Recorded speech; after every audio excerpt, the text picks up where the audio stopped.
Magandang gabi, Pilipinas. Bayan nilagdaan na ng mga miyembro ng Association of Southeast Asian Nations o ASEAN ang ASEAN Extradition Treaty.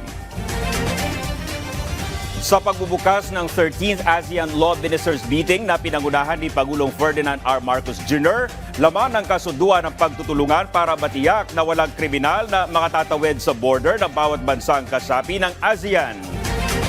Ayon sa Pangulo, mababaliwala ang pagkakaisa ng mga bansa kung hindi ito nakaangkla sa hustisya at pag-unlad. Yan ang ulat ni Kenneth Pasyente. Isang ASEAN na patas, tapat at nakaangkla sa rule of law. Iyan ang binigyang diin ni Pangulong Ferdinand R. Marcos Jr. sa kanyang pangunguna sa pagbubukas ng 13th ASEAN Law Ministers Meeting ngayong araw. Iginiit ng Pangulo na ang pagkakaisa ng mga bansa ng ASEAN ay dapat nakaugat sa katarungan at kaunlaran, mga haliging patuloy anyang nagsisilbi bilang gabay sa rehiyon sa loob ng halos 4 na dekada.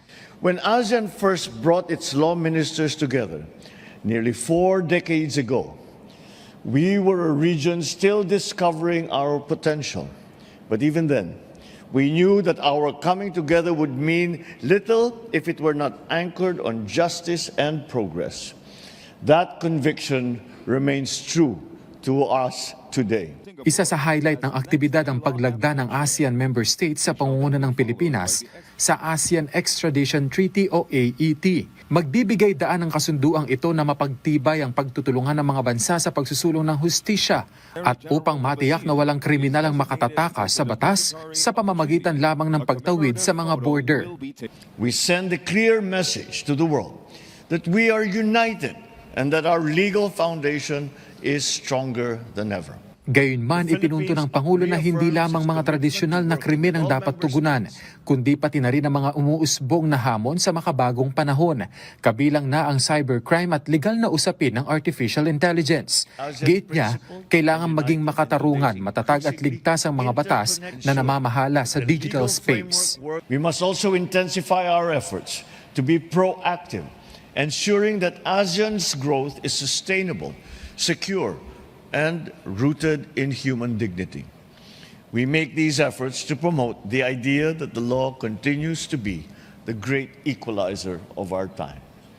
This is especially true now as we have seen how corruption, inefficiency, and impunity can erode the moral bases of our society.